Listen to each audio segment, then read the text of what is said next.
Okay everyone, this is the last editing video for iPhoto and we're here in the Adjust tab. I brought up this other photo of me just to provide an example of using the flash. So it's kind of hard to tell, but I was actually using the flash in this image. And it was a great time to use the flash because the sun was going down, but the background was still fairly bright. And so to adjust so that both I and the background was semi-exposed properly, that using the flash was the right thing to do. But you can see that it's overall a little bit dark, and this is perfect because we can go into our Adjust tab and edit.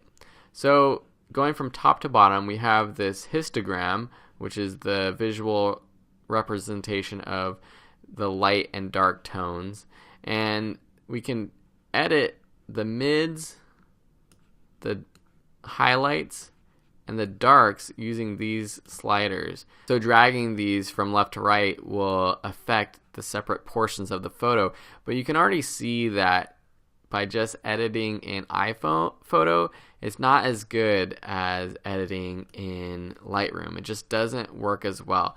As soon as I bring down these highlights, it just totally gets overblown and doesn't look that great.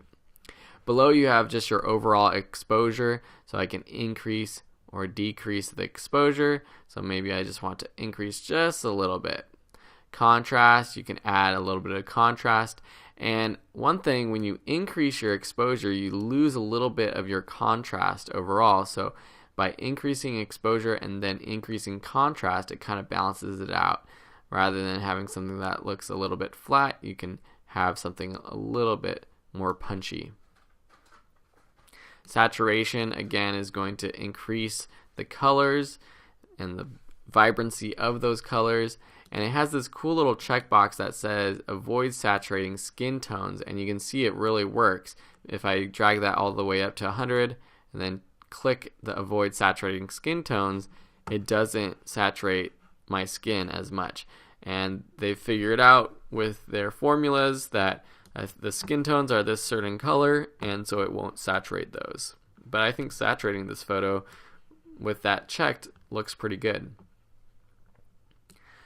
Definition is going to be similar to your clarity in Lightroom. It sort of sharpens and makes things a little bit more contrasty. So with faces, this isn't really good, but if you're doing landscapes or sort of more nature photography, I would add that definition. And as you can see, if you hover over all of these items, it gives you a good definition of what it does. Highlights, what it will do is actually decreasing the exposure of the highlights, so that's good. And you can see the histogram going right there, because even though I increased the exposure here, I didn't want to increase the highlights of the sky too much because the color in that sky gets lost. So maybe I want to decrease that a little bit so I can get that blue back in the sky. Shadows down here does a little bit the opposite of what adjusting the shadows up here does, where up here it makes it darker, down here it makes the shadows brighter. So say you do have something in the dark that you want to see, you can bring up the shadows this way. And that really helps if you have a raw image. Sharpness is similar to definition, but it doesn't add that as much contrast. It just sharpens the image a bit, so it's not a bad idea to sharpen a little bit. And then denoise will help if you take a photo at night with a high ISO, and as we know from all of our lessons, if you shoot in a high ISO, you get a lot of grain, and so denoise will decrease that noise. Below this you have your temperature, so similar to Lightroom, iPhoto actually has a lot of great tools.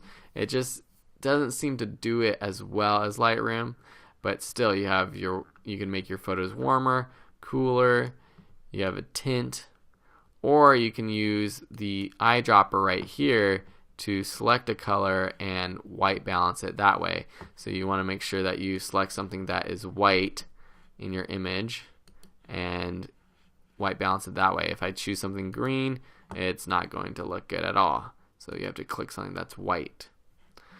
And that is basically this adjustment tab. This is a very great way to edit your photos actually, and for beginners, I would say there's not really a big reason to purchase Lightroom right now because you have a lot of options right here within iPhoto. So thank you for watching. In the next video, we'll be talking about exporting your photos so that you can share them with your friends from iPhoto.